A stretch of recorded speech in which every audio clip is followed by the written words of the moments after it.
Welcome back to RLA Radio. I am your host, Dennis Tubbergen. Joining me on today's program is returning guest, Dr. A. Gary Shilling. If you're not a reader of Dr. Shilling's Insight newsletter, I would encourage you to check it out. It is easily the most comprehensive monthly publication that I am aware of. It's 30 to 40 pages each month, and it includes extensive overviews on the economy, exhaustive investigations of key economic indicators and how they might affect your investment portfolio. And if you'd like to get more information about the newsletter, you could call 888-346-7444, or you can visit the website aGaryShilling.com, and I'll be giving that information later in this segment. Dr. Shilling, welcome back to the program. Glad to be with you, Dennis. Well, Gary, let me just jump in, because you make in your November Insight newsletter, you open with a couple bold statements. You said that the U.S. consumer is strained, will probably retrench in the coming quarters, guaranteeing a recession. That's pretty strong language. How can you be so sure? Well, the rest of the economy is in recession. Capital spending is declining. Housing is going nowhere. The foreign trade sector is weak. If you look at the economy, excluding the consumer segment, in both the second and third quarters, it declined. So if the consumer gives up the ghost, all it takes is modest declines elsewhere. Consumer spending doesn't, in inflation-adjusted terms, sometimes declines in recession, sometimes doesn't, but it slows growth. And so when the growth is slow in that 70% of GDP, then all it takes is weakness elsewhere to give you a decline in the total, which, if you have two quarters of it, that's the normal sort of shortcut definition for a recession. Now, you also state, Gary, that ongoing polarization of incomes and assets will have profound political and economic effects for many years. And I'd like to have you maybe comment on political effects. What do you see in the future as a result of this? And maybe give the listeners a little background as to what you mean by polarization of incomes and assets. Well, what we've seen for a long time, actually dated going back to 1966, is income shares moving in different directions. Now, these are shares; these aren't levels of income, but the top 20% share has been constantly increasing, speeding up recently, and the other four quintiles have been declining. Now, it's one thing if your share of income is declining, but if you're not gaining purchasing power at the same time, which is what's happened in the last 10 years, then that makes people mad as hell. And I think that's given way to populism.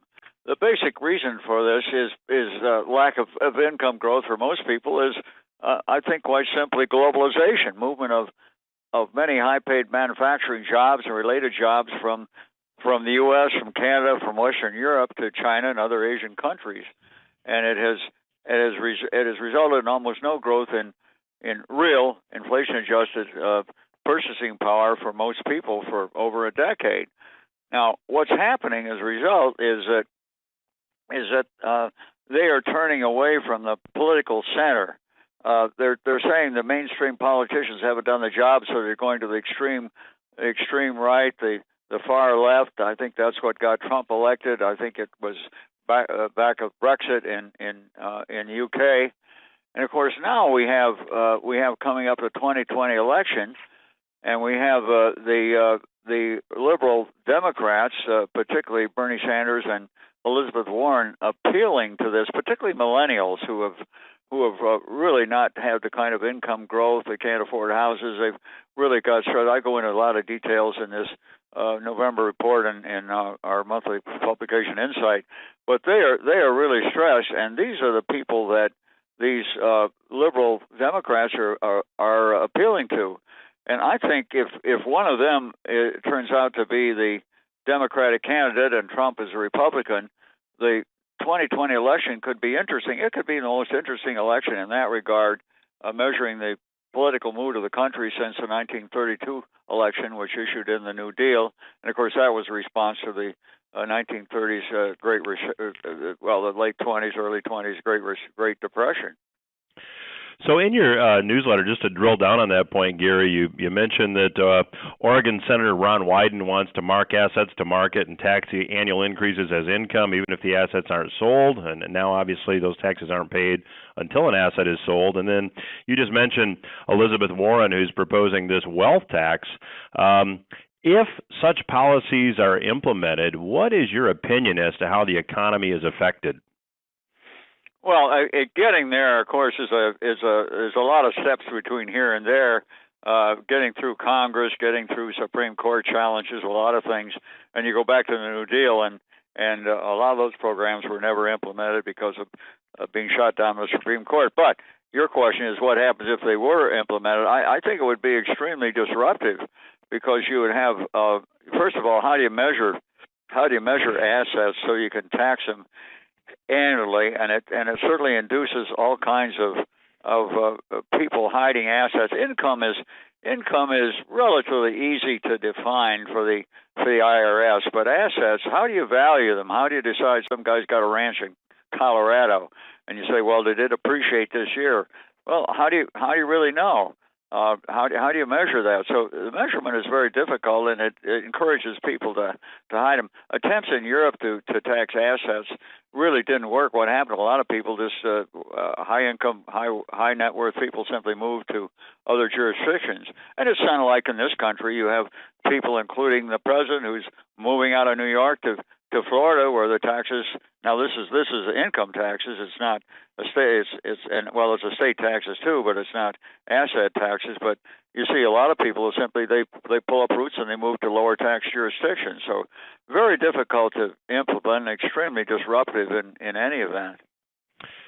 Now, Gary, you also mentioned in your newsletter that consumers are expecting lower inflation over the next several years, and your book, which is an excellent book, The Age of Deleveraging, and if I'm mispronouncing the title, please correct me.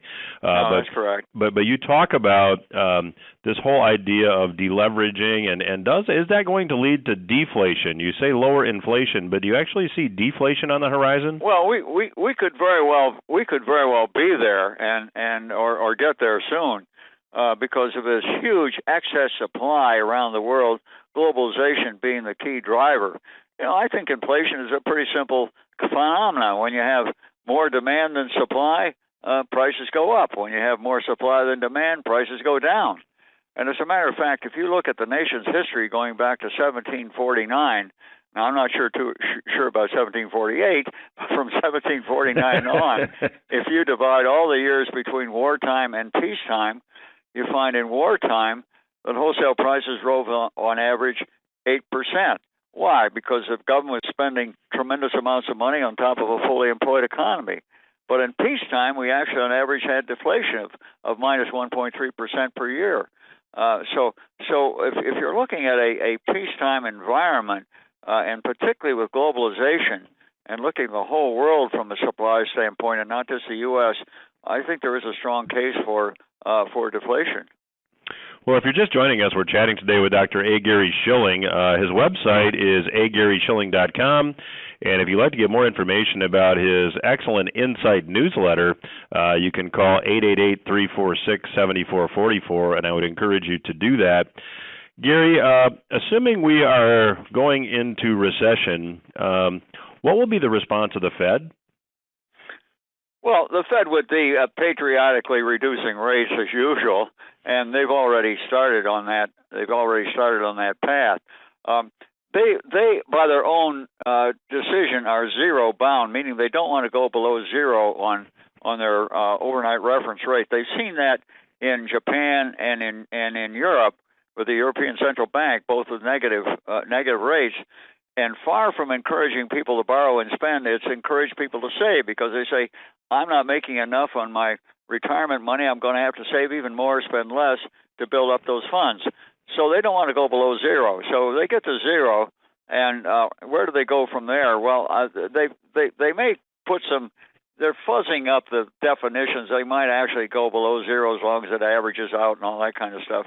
It's kind of a backdoor way of doing it, but they might go back to quantitative easing, buying more securities. But if we see the history of that, when they did that, really starting after the Great Recession, it fueled a tremendous stock market appreciation, but it never really got into the spending stream. We had the slowest economic recovery of any in the entire post-World War II period. Yeah, and Gary, you talk about in your most recent Insight newsletter the fact that there is a possibility that maybe the Fed would go close to negative anyway, despite the lack of success that we've seen in other parts of the world. How do you see these? I think there's like 17 trillion, if my numbers are close to correct, of negative yielding sovereign debt around the world. How do you see this whole thing unwinding? Boy, I'll tell you, that is a very good question, and I've got a piece in there noting that you've really had, in terms of interest rates adjusted for inflation, they've been zero for 10 years. Now, I think what's happening is that we're getting a gradual adaptation to it, and one of the features is these negative yielding securities, particularly in Europe. But you've also got some other situations where pension funds, for example, they've reduced their targets for their annual returns from an average about 8%, and they're now down to 7.5%. Well, that's just not realistic in today's investment environment. So what happens? A lot of them are simply taking more risk, and that cannot have a very good outcome when they move out. They move into private equity. They move into hedge funds. They haven't worked too well. They're moved into all sorts of commodities.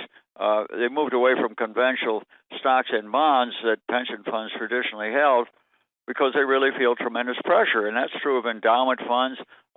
You have countries, even Argentina, which is a financial basket case, issued a 100-year bond. It won't mature for 100 years. Well, how many financial crises is Argentina going to be through in 100 years? I mean, they get through a dozen in 20 years. But there's this tremendous zeal for yield, people reaching for returns. They're not accepting reality, even though it's been there for about 10 years of zero inflation-adjusted interest rates. And in other words, if you want an interest rate after inflation more than zero, you got to take greater risk to get there. And it's interesting. It's been that way for 10 years, but I think people thought that, well, this is only temporary. Now it's seeping in and isn't, so they're stretching for return. This what I call zeal for yield. Well, unfortunately, a segment goes by awfully quick when I'm chatting with Dr. Shilling. The good news is he'll be back for another segment after these words. I would encourage you to check out his Insight newsletter by going to agaryshilling.com or calling 888-346-7444. I'll be back with Gary after these words. Stay with us. I am Dennis Tubbergen. You are listening to RLA Radio. I have the distinct pleasure of chatting once again today with Dr. A. Gary Shilling. Dr. Shilling is, I believe you've been a Forbes columnist for over 40 years, Gary. You have a terrific newsletter titled Insight that's extremely comprehensive every month, and I would encourage the listeners to learn more about it by visiting agaryshilling.com or calling 888-346-7444. And Gary, prior to the break, we were talking about pensions, and in the whole subject of retirement, you go down the road in your insight about and talk about this economic gap. And when you look at the economic gap between those that are, say, 65 plus and younger, you had some stats in there that surprised me, and I thought I was fairly well educated on these matters. Can you explain what you mean by economic gap? Well, what's happened is that the post-war babies are in pretty good financial shape.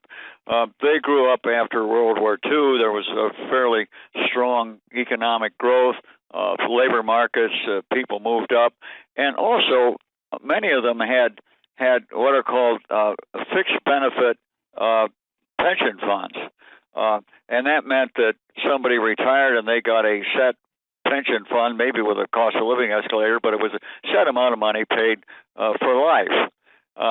Now what's happened in the last 20 years is they have virtually disappeared in favor of fixed contributions.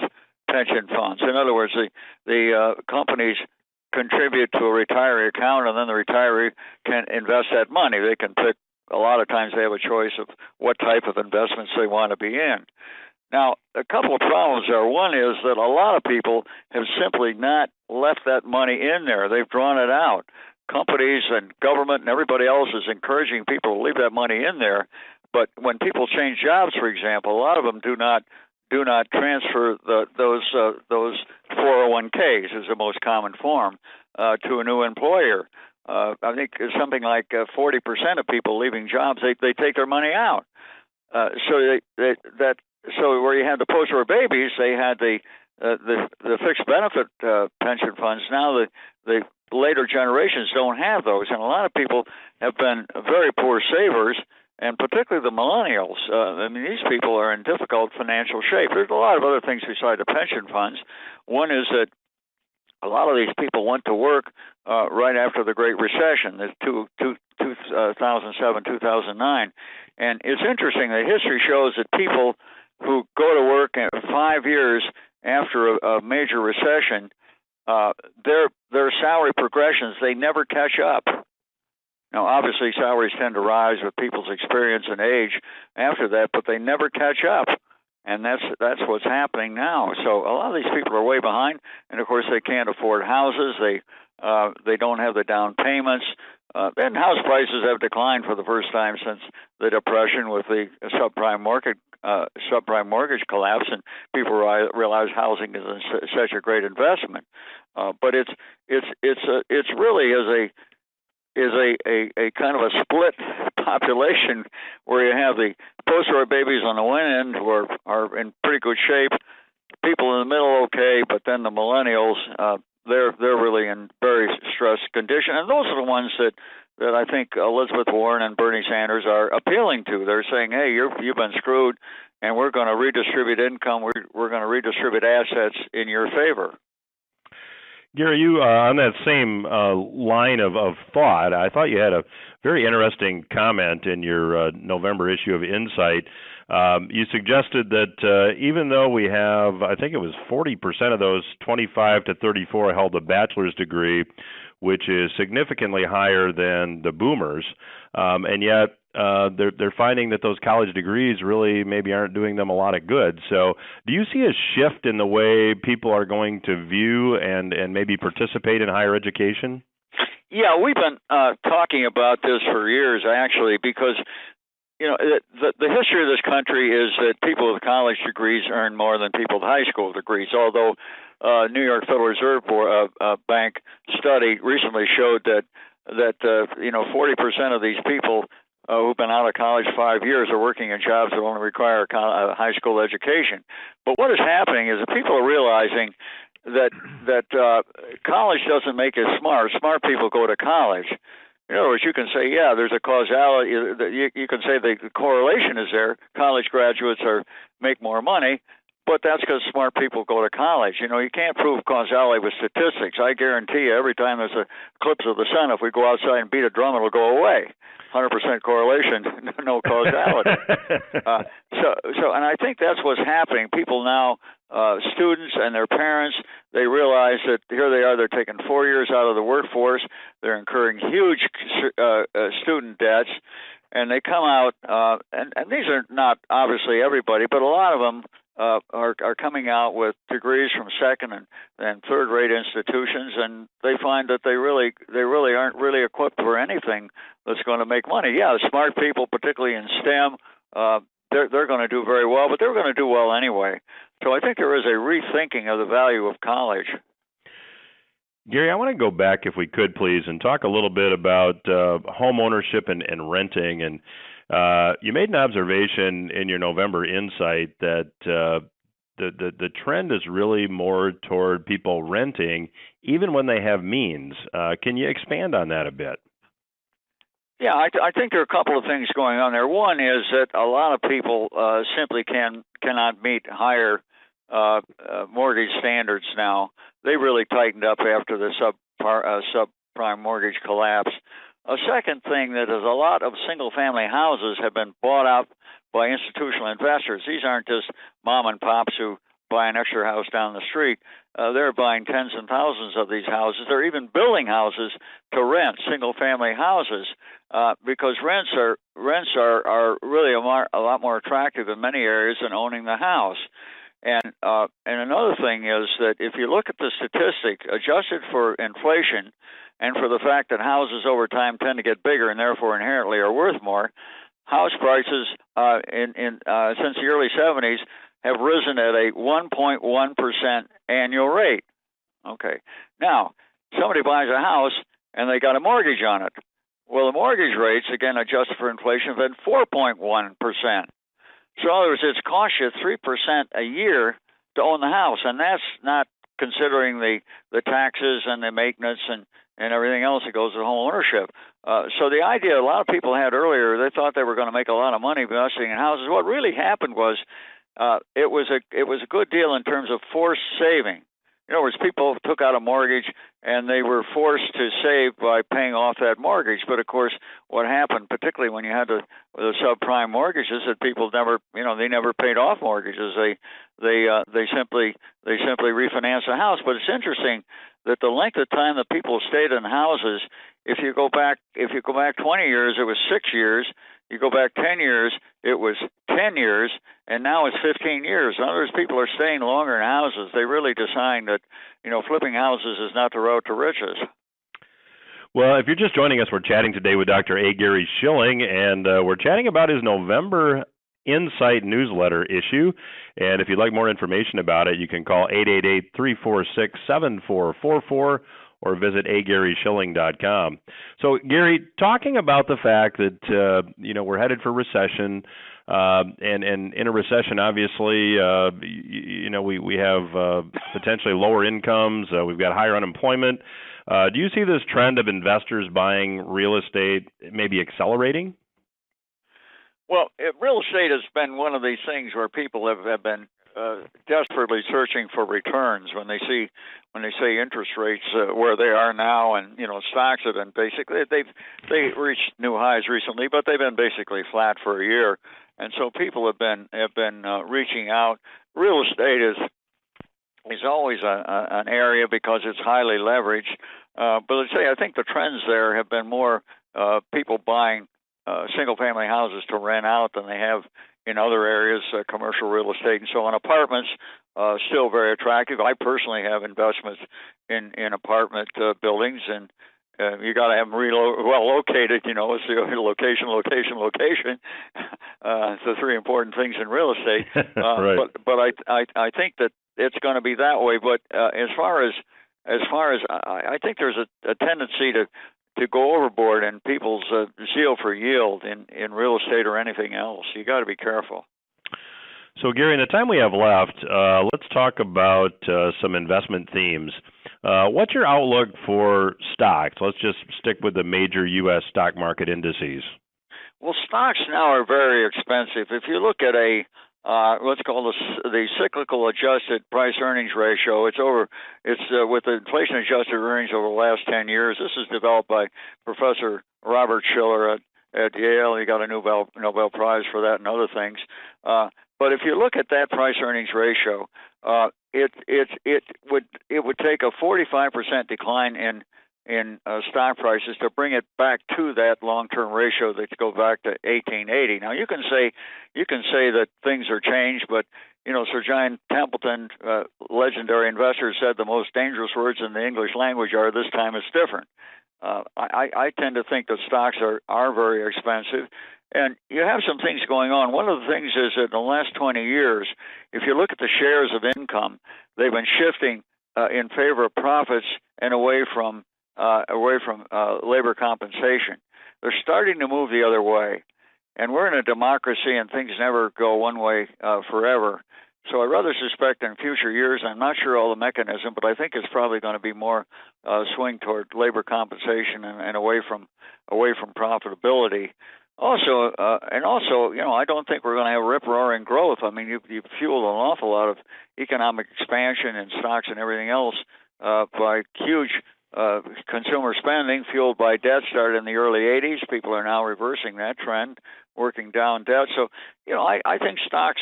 I think stocks in a recession, they certainly would get hurt. If we had an average recession, they declined 22% peak to trough. That would take you on the S&P about 100 points lower than you were on Christmas Eve. Not the end of the world, but beyond that, I don't think stocks are going to be the double-digit kind of performers that a lot of people thought they deserve. And Gary, in the time we have left, I think you were on about 6 months ago, and you had said at that time that you really liked you wanted to be long Treasury bonds. That's certainly been a terrific bit of advice as yields have continued to decline and bonds have performed extremely well this year. More upside there in your view?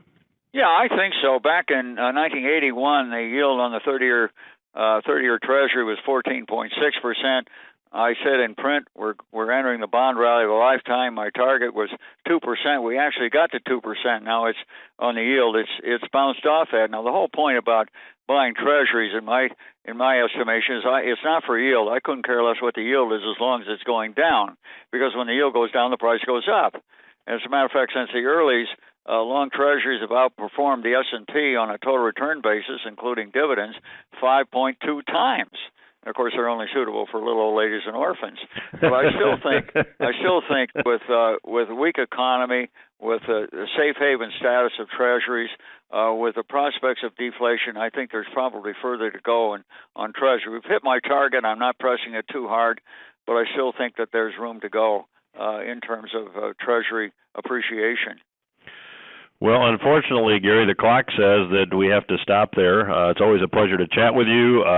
If you joined us late in the conversation, we've been chatting about Dr. Shilling's Insight newsletter, and if you'd like to learn more, you can call 888-346-7444 or visit agaryshilling.com.